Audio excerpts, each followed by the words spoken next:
बिस्मिल्लाह वस्सलातु वस्सलामु अला रसूलिल्लाह व बाद।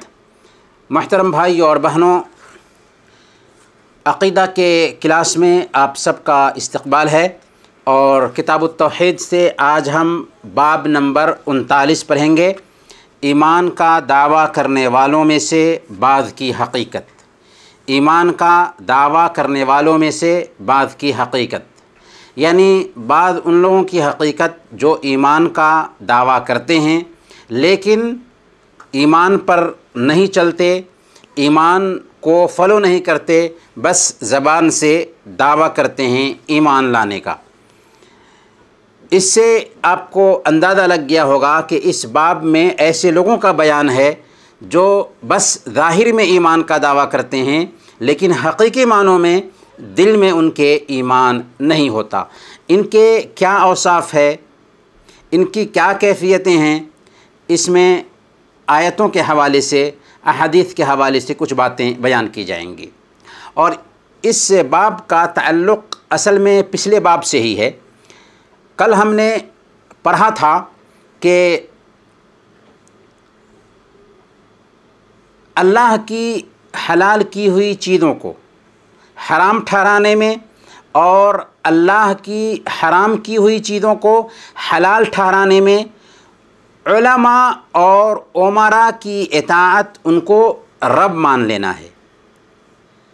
इस बाब में हम जानेंगे कि अल्लाह और उसके रसूल के हुक्मों के मुताबिक फ़ैसला ना करना दरअसल तागूत को रब मनाना है, तागूत को रब मान लेना है, ऐसे लोगों को रब मान लेना है, ऐसे लोगों को अल्लाह के दर्जा पर बैठाना है जो हकीकत में तागूत हैं। तो इस सिलसिले में सबसे पहले सूरह अन-निसा की आयत नंबर 60 हम पढ़ते हैं।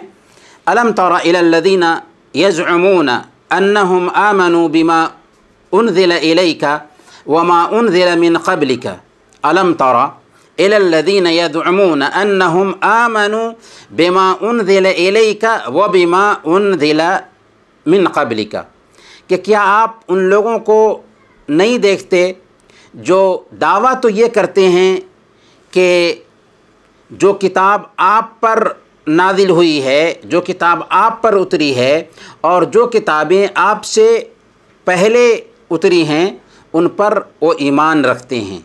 यानी वो दावा करते हैं कि आप पर जो किताब उतरी है और उसी तरीक़े से आपसे पहले जो किताबें उतरी हैं उन पर वो ईमान रखते हैं।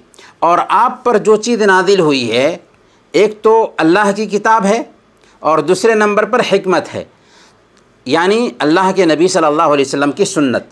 तो गोया कि अल्लाह रब्बुल आलमीन ने मुनाफिकीन की कैफियत बयान की कि आप क्या देखते नहीं जो दावा करते हैं कि हम आप पर ईमान लाते हैं, आप पर जो किताब नाजिल की गई है उस पर ईमान लाते हैं और आपसे पहले जो किताबें उतारी गई हैं उन पर ईमान लाते हैं, लेकिन बात क्या है, युरीदूना अन यतहाकमू इला तागूत। दावा तो आप पर ईमान लाने का करते हैं लेकिन चाहते हैं कि अपना मुक़द्दमा तागूत के पास ले जा कर के फ़ैसला कराएँ। वक़द उमिरू अन यकफ़ुरू बिही, हालांकि उनको इस बात का हुक्म है, हालांकि उनको इस बात का हुक्म है कि वो इनका इनकार करें। किनका? तागूत का इनकार करें। यानी हुक्म तो उनको ये है कि अल्लाह की इताअत करें, रसूल की इताअत करें और अपने जो मुक़द्दमात हैं, अपने जो केसेस हैं, उन केसेस का फ़ैसला भी अल्लाह और उसके के रसूल से कराएं। लेकिन वो कर रहे हैं क्या कि दावा कर रहे हैं अल्लाह और उसके रसूल पर ईमान लाने का, लेकिन अपना फ़ैसला, अपना मुक़द्दमा ले जाते हैं तागूत के पास, यानी अल्लाह और उसके रसूल के अलावा किसी और के पास अपना फ़ैसला कराना चाहते हैं। तो जिसके अंदर अल्लाह और उसके रसूल पर सच्चे मानों में ईमान होगा, जो आदमी अल्लाह और उसके रसूल को सच्चे मानों में मानता होगा, अपने मुक़द्दमात को भी, अपने केसेस को भी अल्लाह और उसके रसूल के सामने लेकर के जाएगा, अल्लाह और उसके रसूल से फ़ैसला कराएगा। लेकिन इनकी हालत क्या है कि दावा तो करते हैं ईमान लाने का, लेकिन अपने मुक़द्दमात, अपने केसेस ताग़ूत के पास ले जाते हैं। वक़द उमिरू अन यकफ़ुरू बिही, हालांकि उनको हुक्म ये दिया गया है कि उनका इनकार करें। ख़ुद ला इलाहा इल्लल्लाह में उस वक्त तक हमारी गवाही मानी ही नहीं जाती जब तक कि हम सारे माबूदों का इनकार ना करें, एक अल्लाह रब्बुल आलमीन की इबादत को साबित करते हुए। अब यहाँ पर एक सवाल है कि वो मुल्क जहाँ पर इस्लामी क़ानून लागू नहीं होता, हमारे बहुत सारे केसेस आते हैं, तो क्या हम अपना केस जो इंसानों के बनाए हुए क़ानून हैं उस क़ानून के मुताबिक फ़ैसला नहीं करा सकते? करा सकते हैं, वहाँ अपना केस रख सकते हैं, क्योंकि दुनियावी क़ानून के हिसाब से ही हमको इंसाफ मिल सकता है और इस्लामी क़ानून नहीं चलता है, इसलिए हम वहाँ पर अपना केस रख सकते हैं। लेकिन अगर इस्लामी क़ानून कहीं पर है, इस्लामी क़ानून के मुताबिक फ़ैसला होता है, लेकिन फिर भी हम इस्लामी क़ानून से फ़ैसला नहीं कराते और दुनियावी क़ानून के जानकारों के पास जाते हैं और उन पर फ़ैत करते हैं, तो गोया कि हमारे दिल में खोट है। और उसी की तरफ इशारा किया जा रहा है इस आयत करीमा में। दूसरी आयत सुनिए, अल्लाह फरमाता है सूरह अन्निसा आयत नंबर 62, वइज़ा क़ील लहुम तआलौ इला मा अनज़लल्लाहु व इलर रसूल वइज़ा क़ील लहुम, और जब उनसे कहा जाता है तआलौ इला मा अनज़लल्लाहु व इलर रसूल, आओ उस चीज़ की तरफ जो अल्लाह ने नादिल की है और आओ रसूल की तरफ, आओ उस चीज़ की तरफ जो अल्लाह ने नादिल की है और आओ रसूल की तरफ। अल्लाह ने क्या नादिल की है? कुरान करीम। और रसूल की तरफ यानी अल्लाह के नबी सल्लल्लाहु अलैहि वसल्लम की ज़िंदगी में आपके पास आओ और अल्लाह के नबी सल्लल्लाहु अलैहि वसल्लम की वफ़ात के बाद आपकी सुन्नत को हकम समझो, फ़ैसल समझो। तो जब उनसे कहा जाता है कि आओ उस बात की तरफ जो अल्लाह ने नादिल की है और रसूल की तरफ, रअयतल मुनाफ़िक़ीन, तो आप मुनाफ़िक़ीन को देखेंगे, यसुद्दून अन्का सुदूदा, कि वो आपसे इराद करेंगे। ये निफाक़ की पहचान है कि ज़ाहिर में तो ईमान का दावा करते हैं, लेकिन जब अल्लाह और उसके रसूल के मुताबिक फ़ैसला की बात आती है तो वह इराद करते हैं। यसुद्दून अन्का सुदूदा, वो आपसे इराद करेंगे। फ़कैफ़ा इज़ा असाबतहुम मुसीबह, फ़कैफ़ा इज़ा असाबतहुम मुसीबह बिमा क़द्दमत ऐदीहिम, तो फिर उनका क्या हाल होता है जब उनके अपने अमलों की वजह से, अपने करतूत की वजह से उन पर कोई मुसीबत आती है। बेमा क़द्दमत ऐदीहिम, अपने अमलों, अपने करतूत की वजह से उन पर कोई मुसीबत आती है। सुम्मा जाऊका यहलिफून बिल्लाहि इन अरदना इल्ला इहसानन व तौफ़ीक़ा, तो आपके पास आकर के कस्में खाते हैं, आपके पास आकर के कस्में उठाते हैं और कहते हैं कि हमने तो सिर्फ़ अच्छाई और सुलह करने का इरादा ही किया था, हमने तो अच्छाई चाहिए थी, सुलह करने का इरादा ही किया था। असल में इसमें इशारा है मुनाफ़िक़ीन की कैफ़ियत की तरफ कि जब उनको कोई मुसीबत आती है, और मुसीबत दो तरह की हो सकती है, एक दुनियावी मुसीबत, मिसाल के तौर पर क़हत साली आ जाए, अकाल पड़ जाए, या दुनिया की कोई भी मुसीबत आ जाए, तो ऐसी हालत में वो अल्लाह के नबी सल्लल्लाहु अलैहि वसल्लम के पास आते हैं और अल्लाह के नबी सल्लल्लाहु अलैहि वसल्लम से उज़्र करने लगते हैं, बहाने बनाने लगते हैं।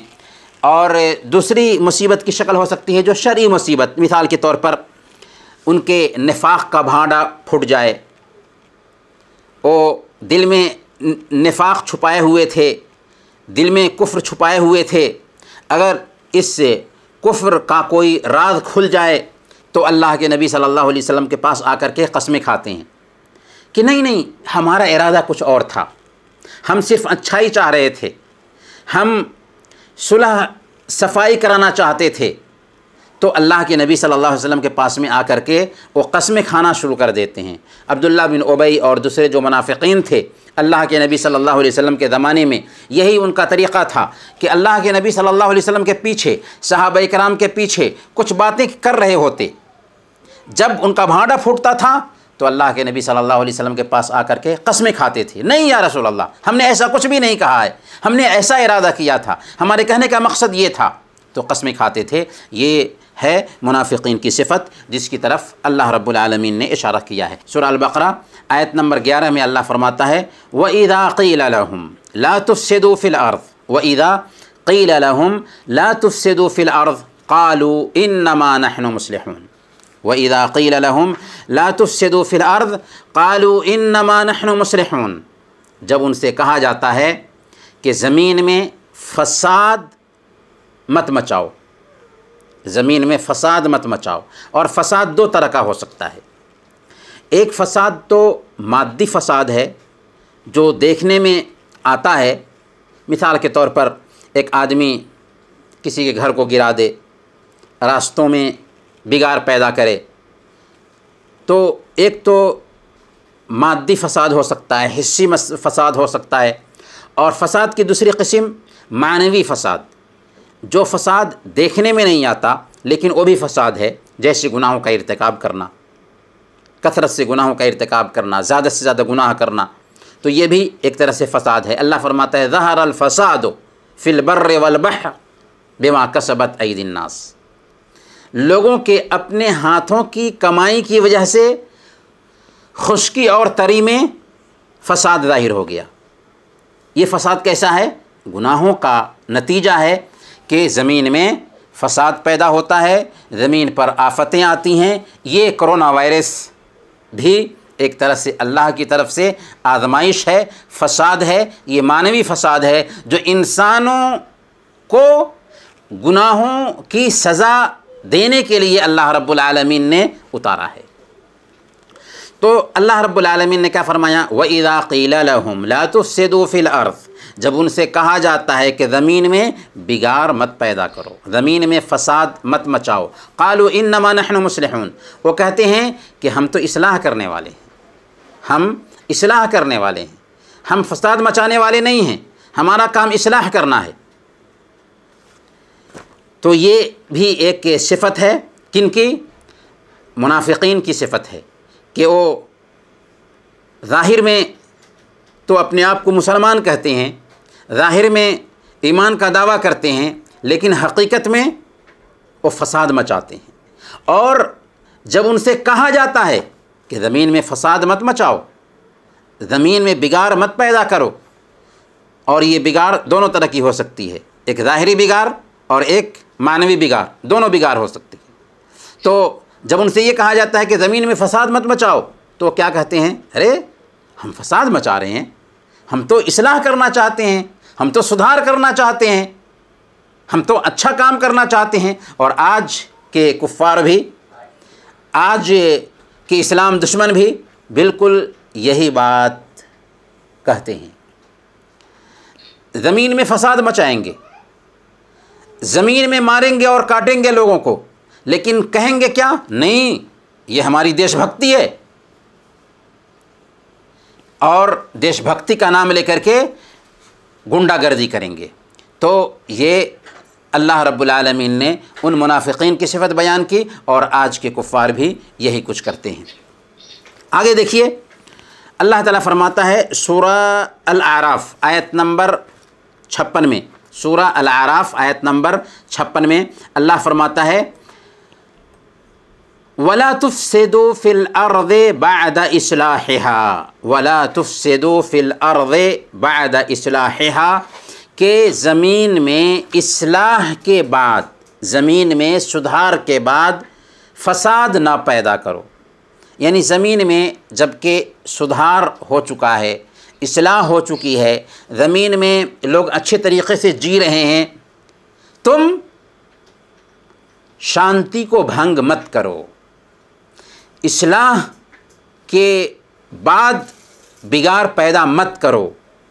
वदऊहु खौफन व तमआ, वदऊहु खौफन व तमआ, और अल्लाह रब्बुल आलमीन को पुकारो खौफ के साथ और तमा के साथ, खौफ के साथ और लालच के साथ।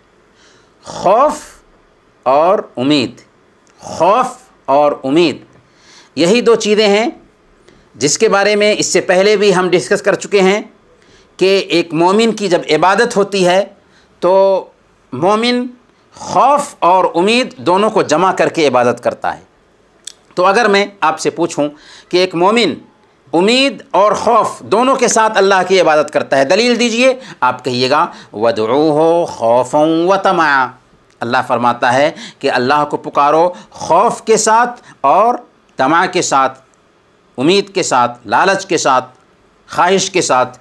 तो अल्लाह की इबादत में जन्नत की ख्वाहिश भी होनी चाहिए और जहन्नम का खौफ भी होना चाहिए। उसके बाद अल्लाह फरमाता है इन्ना रहमतल्लाहि करीबुम मिनल मुहसिनीन, कि बेशक अल्लाह की रहमत नेकी करने वालों के ही करीब है, एहसान करने वालों के ही करीब है। और एहसान किसे कहते हैं इस्लामी इस्तिलाह में? अन तअबुदल्लाह कअन्नका तराहु फ़इन लम तकुन तराहु फ़इन्नहु यराक। अल्लाह की इबादत ऐसे करो गोया कि तुम अल्लाह को देख रहे हो। अगर तुम अल्लाह को देखने का अपने अंदर तसव्वुर नहीं ला सकते तो ये सोचो कि अल्लाह तुझे देख रहा है। यह है एहसान की दो कैफियत। पहली कैफियत यह है कि अल्लाह की इबादत ऐसे करें गोया कि हम अल्लाह को देख रहे हैं। अगर ये एहसास पैदा नहीं होता तो ये सोचें कि अल्लाह हमको देख रहा है। तो इन्न रहमतल्लाहि करीबुम मिनल मुहसिनीन, के बेशक अल्लाह रब्बुल आलमीन की रहमत नेकी करने वालों के साथ, एहसान करने वालों के साथ बिल्कुल करीब है, एहसान करने वालों के बिल्कुल करीब है। तो ये आयत दरअसल मुनाफिकीन की कैफियत को बयान करती हैं और इस आयत में इस्तिदलाल किससे है? वला तुफसिदू फिल अर्द बाद इस्लाहिहा, कि ज़मीन में इस्लाह के बाद फ़साद मत मचाओ। मुनाफिकीन की कैफियत क्या होती है कि वो अमन को भंग करना चाहते हैं, अशांति फैलाना चाहते हैं, बिगाड़ पैदा करना चाहते हैं ज़मीन में। और इन्हीं चीज़ों को अल्लाह रब्बुल आलमीन ने इस आयत में बयान किया है।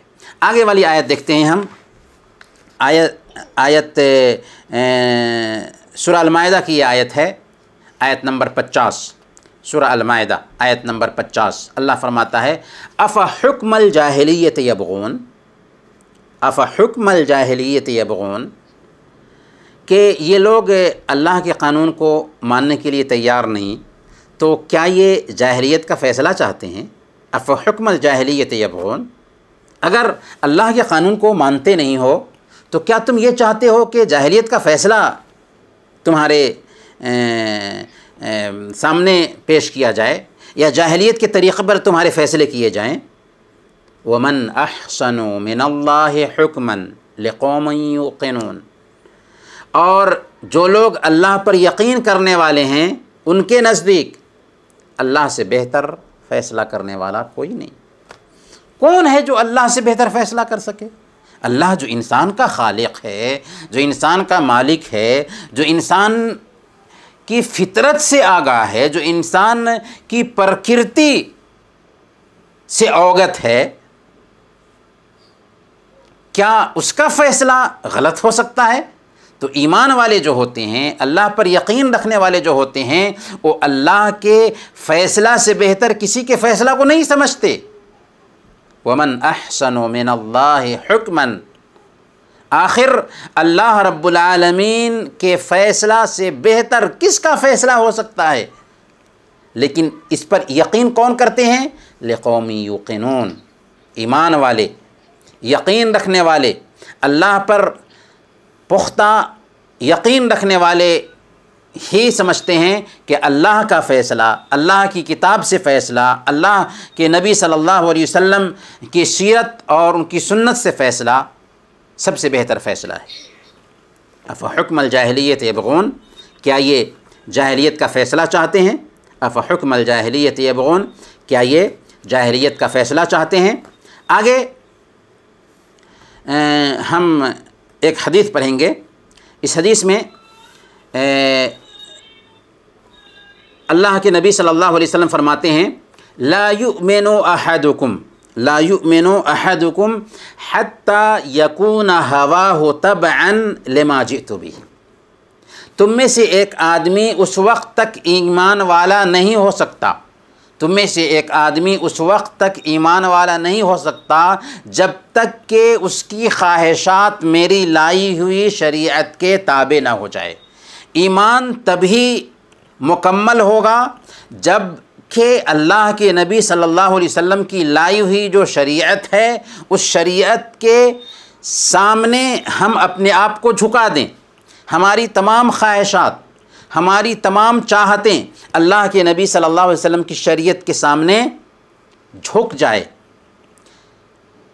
हम अपने आप को सरेंडर कर दें अल्लाह के नबी सल्लल्लाहु अलैहि वसल्लम की शरीयत के सामने, तभी हम मुकम्मल ईमान वाले बनते हैं। ला युमिनु अहदुकुम हत्ता यकून हवाहु तबअन लिमा जितु बिही। तुम में से एक आदमी उस वक्त तक मुकम्मल ईमान वाला नहीं बन सकता जब तक कि उसकी चाहतें मेरी लाई हुई शरीयत के अधीन ना हो जाएं, मेरी लाई हुई शरीयत के ताबे ना हो जाए। आगे की एक आयत का शान नुज़ूल है, उसको हम जानते हैं। इमाम शाबी रहमतुल्लाह अलैह फरमाते हैं कि एक मुनाफिक और एक यहूदी दोनों के बीच किसी बात को लेकर के इख्तलाफ हो गया, झगड़ा हो गया। यहूदी जानता था कि मोहम्मद सल्लल्लाहु अलैहि वसल्लम रिश्वत नहीं लेते हैं, इसलिए उसने कहा कि हम मामला मोहम्मद सल्लल्लाहु अलैहि वसल्लम की खिदमत में पेश करेंगे। यहूदी था और उसको पता था कि मोहम्मद सल्लल्लाहु अलैहि वसल्लम के पास इस मामले को लेकर जाएंगे तो मोहम्मद सल्लल्लाहु अलैहि वसल्लम रिश्वत नहीं लेंगे और सही फ़ैसला करेंगे। लेकिन मुनाफिक ने कहा कि हम ये मामला यहूद के पास लेकर चलते हैं। वो जानता था कि यहूद जो है ना रिश्वत लेते हैं और रिश्वत दे करके हम अपने हक़ में फ़ैसला ले लेंगे। इसीलिए मुनाफिक ये चाहता था कि मोहम्मद सल्लल्लाहु अलैहि वसल्लम के पास में ये मसला न लेकर के जाएं, बल्कि यहूदी के पास लेकर के जाएं और रिश्वत दे करके हम अपना काम बना लेंगे। आखिरकार दोनों इस बात पर राज़ी हो गए कि मोहम्मद सल्लल्लाहु अलैहि वसल्लम के पास जाने के बजाय किसी बनु जुहैना के एक काहिन के पास फ़ैसला कराने के लिए जाएं। तो इसी संदर्भ में, इसी सिलसिले में ये आयत उतरी, सूरा अन्निसा आयत नंबर 60, अलम तरा इलल लज़ीना यदउमूना, आखिर तक ये आयत है कि क्या आप उनको नहीं देखते जो गुमान तो ये करते हैं कि अल्लाह और उसके रसूल पर ईमान लाए हैं, लेकिन कुफ्र के पास जा कर के अपना फ़ैसला कराना चाहते हैं। बाद अहले इल्म ने यह बयान किया है कि ये आयत उन दो आदमियों के बारे में नादिल हुई है जिनका आपस में इख्तलाफ हो गया था। तो उनमें से एक ने कहा कि हम मोहम्मद सल्लल्लाहु अलैहि वसल्लम के पास में मामला को लेकर जाते हैं और मोहम्मद सल्लल्लाहु अलैहि वसल्लम इसके बारे में फ़ैसला करेंगे। और दूसरे ने कहा कि नहीं, हम ये मामला काब बिन अशरफ जो यहूदी था उसके पास लेकर के चलते हैं। जब अल्लाह के नबी सल्लल्लाहु अलैहि वसल्लम से फ़ैसला कराने के बाद हज़रत उमर फ़ारूक़ रज़ियल्लाहु ताला अन्हु के पास दोनों आए और सारा वाक़या हज़रत उमर फ़ारूक़ रज़ियल्लाहु ताला अन्हु को बयान किया। तो हज़रत उमर फ़ारूक़ रज़ियल्लाहु ताला अन्हु ने दूसरे आदमी से पूछा, क्योंकि अल्लाह के नबी सल्लल्लाहु अलैहि वसल्लम ने फ़ैसला कर दिया था, अब वो काब बिन अशरफ के पास में ले जाना चाहते थे और इस मामले को लेकर के हज़रत उमर फ़ारूक़ रज़ियल्लाहु ताला अन्हु के पास आए और सारा मामला सुनाया। तो हज़रत उमर फ़ारूक़ रज़ियल्लाहु ताला अन्हु ने पूछा दूसरे आदमी से कि क्या ये ठीक कह रहा है कि क्या वाकई तुम ये चाहते हो कि अल्लाह के नबी सल्लल्लाहु अलैहि वसल्लम के फ़ैसले के बाद किसी यहूदी के पास जा कर के फ़ैसला कराओ? तो उसने कहा कि हाँ, हम ऐसा ही चाहते हैं। तो चूँकि उसका निफाक ज़ाहिर हो रहा था, इसलिए हज़रत उमर फ़ारूक रज़ी अल्लाह ताला अन्हु ने उसका काम तमाम कर दिया, उसका सर कलम कर दिया। यहाँ पर एक सवाल पैदा होता है कि क्या किसी को इख्तियार है कि अगर कोई जुर्म करता है तो आम आदमी उसको सज़ा दे? सबसे पहले आप ये समझिए कि अगर कोई आदमी इस्लामी कोर्ट के होते हुए गैर इस्लामी कोर्ट से अपने आप को राज़ी करता है और ये समझता है कि कुरान और हदीस से फ़ैसला करने के बजाय इंसानी कानून के मुताबिक हम फ़ैसला लेंगे और उससे अपने आप को संतुष्ट करता है, कुरान और हदीस से राज़ी नहीं होता, तो गोया कि वो इस्लाम से खारिज हो जाता है, इस्लाम से निकल जाता है। और जो आदमी इस्लाम से निकल जाए उसके बारे में शरीयत का हुक्म यह है, मन बद्दल दीनहु फ़क़्तुलूहु, कि जो आदमी अपना दीन बदल ले उसे कत्ल कर दो। शरीयत ये फ़ैसला करती है कि उसे कत्ल कर दिया जाएगा, लेकिन ये कत्ल आम आदमी नहीं कर सकता, बल्कि इस्लामी कोर्ट उसके कत्ल का फ़ैसला करेगा। पर यहाँ पर उलमा ये कहते हैं कि उमर फ़ारूक रज़ी अल्लाह ताला अन्हु गैरत की वजह से, गैरत खा करके अपने आप पे काबू न रख पाए और उन्होंने उसका सर कलम कर दिया। हालांकि ऐसा नहीं करना चाहिए था, लेकिन गैरत की वजह से उन्होंने ऐसा किया था। बहरकैफ इन्हीं चंद कलिमात के साथ आज का ये दर्स ख़त्म करते हैं। अल्लाह रब्बुल आलमीन से दुआ करते हैं कि अल्लाह ताला हमने जो कुछ भी सुना है उस पर अमल करने की तौफ़ीक़ अता फ़रमाए। व सल्लल्लाहु अला नबिय्यिना मुहम्मद व अला आलिहि व सहबिही अजमईन।